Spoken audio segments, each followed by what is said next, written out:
I saw the red dot before anyone else did, small and trembling on his chest like a quiet warning, and in that moment I knew someone was about to die, and the worst part was that no one in that room cared enough to notice except me, just a poor waitress trying to survive another long shift, invisible to everyone, especially to the man sitting at the center of the room, the one people whispered about, the one no one dared to cross.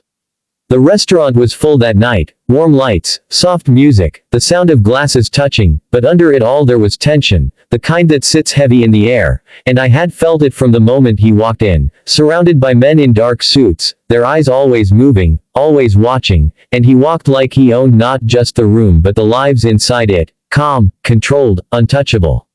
I kept my head down, like always, moving from table to table, taking orders, avoiding eye contact, because people like me were not supposed to exist in his world, we were just part of the background, and that was safer.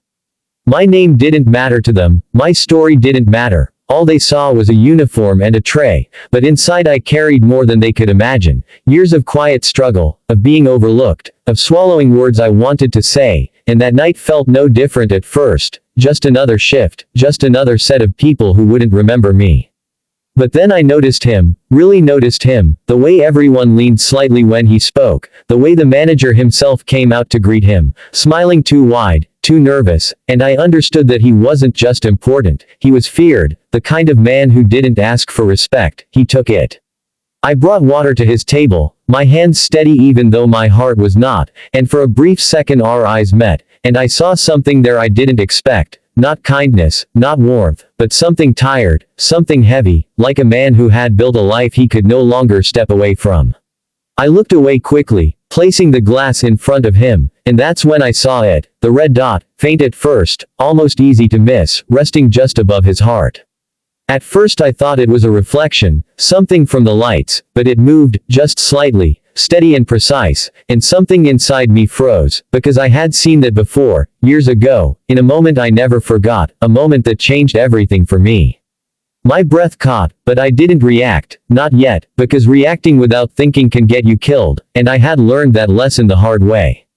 I stepped back slowly, pretending nothing was wrong, my mind racing, trying to understand where it was coming from, who was behind it, how much time there was, and around me everything continued like normal, people laughing, glasses clinking, music playing, and no one noticed that death had quietly entered the room. I looked toward the windows, toward the angles, calculating without even realizing it, and I felt that old part of me waking up, the part one had tried to bury, the part that knew how to read danger, how to survive it. But I hesitated, because this wasn't my world anymore, and helping a man like him could pull me back into something I had fought so hard to leave behind, and for a second I thought about doing nothing, about walking away, about letting whatever was about to happen, because people like him had probably done things far worse than anything I could imagine. My chest tightened with that thought, because it felt like betrayal, not of him, but of myself, of the person I had tried to become, someone who didn't stand by while a life was taken, no matter whose it was. I took a slow breath, steadying myself, and told myself to wait, to be sure, because one wrong move could make things worse, could trigger something I couldn't control. He continued talking, unaware, confident, his men relaxed but alert, and the red dot stayed there, patient, unmoving, like it had all the time in the world. Seconds felt like minutes, and I stood there, holding my tray, pretending to listen to another customer while watching him from the corner of my eye, and in that moment I felt helpless, small, just a waitress in a room full of powerful people, and yet I was the only one who saw what was coming. I thought about calling out, about warning him, but shouting could panic everyone, could cause chaos, and if there was a sniper, panic would only make it easier for them to take the shot. I needed to be close, needed to act without drawing attention, needed to be precise. A quiet hope began to form inside me, fragile but real, that maybe I could stop this, that maybe I could do something that mattered, even if no one ever knew. I picked up a bottle and walked back toward his table, my steps calm, my face neutral, just another waitress doing her job, and as I approached, I could feel my heartbeat in my ears, but my hands stayed steady. One of his men looked at me, suspicious for a second, then dismissed me, because I was nothing to them, and that was exactly what I needed. I reached his side, close enough now to see the red dot clearly, and I knew I had only a moment, maybe less. I leaned in slightly, as if to pour his drink, and in a low voice, barely above a whisper, I said, "Don't move, there's a red dot on your chest, someone is aiming at you." For a fraction of a second, nothing happened, and I wondered if he had even heard me, but then I saw it, the smallest change in his eyes, the shift from calm to sharp awareness, and I knew he understood. I didn't wait for a reaction, I didn't look at him again, I just acted.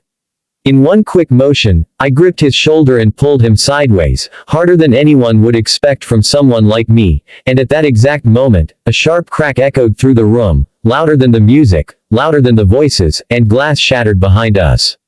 People screamed, chairs scraped, chaos exploded all around, but I was already moving, pulling him down, using the table as cover, my body reacting before my mind could catch up. His men drew their weapons instantly, scanning, shouting orders, and the calm, controlled atmosphere of seconds ago vanished completely. I stayed low, my breath fast now, my heart pounding, and for a moment I wondered if I had just made everything worse, if there were more shots coming, if we were all about to die anyway.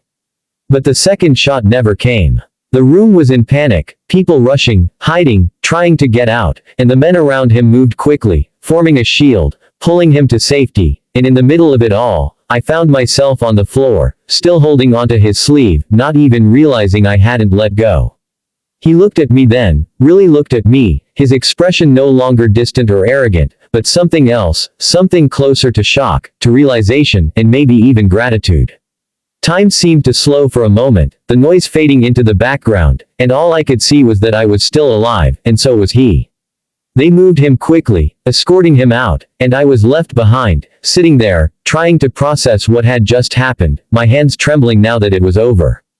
The manager rushed over, shouting, panicking, asking if I was hurt, but I barely heard him, because my mind was still stuck in that moment, that split second where everything could have ended differently.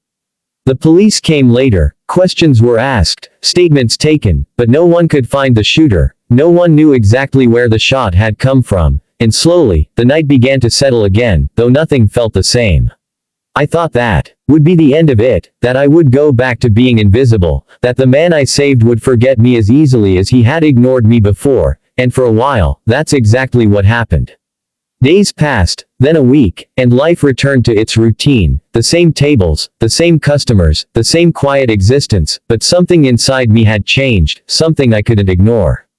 Then one evening, he came back. The room fell silent when he entered, just like before, but this time, it felt different, heavier, more focused, and when his eyes found me, I knew he remembered.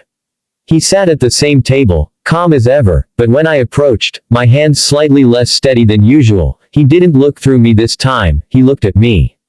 He asked my name, his voice quiet, controlled, and I told him, unsure of what this meant, unsure of what he wanted. He nodded slowly, repeating it like it mattered, and then he said something I didn't expect. He said, "You saved my life, and I don't forget things like that." I didn't know how to respond, because people like him don't just say thank you, they don't deal in simple words, their world is different, heavier, more dangerous.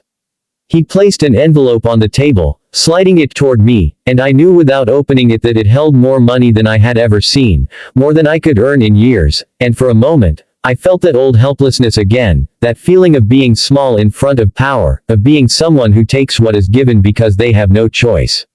But something in me resisted, something quiet but firm, and I shook my head slightly, pushing it back toward him. I told him I didn't do it for money, that I just did what I had to do, and for a second, his expression changed, just slightly, like he wasn't used to hearing that. He studied me, as if trying to understand something deeper, and then he nodded again, slower this time, more thoughtful. He took the envelope back, but instead of leaving it at that, he said, "Then I owe you something else, something better."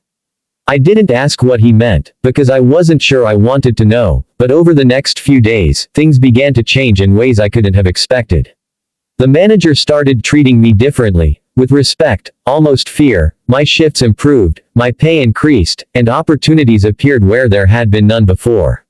It wasn't just luck, it was him, I knew it, and for the first time in my life, I felt something like justice, not loud, not dramatic, but quiet and steady, like a door finally opening after years of being closed. I didn't become rich overnight. I didn't leave everything behind, but I was no longer invisible, no longer just a shadow in someone else's world.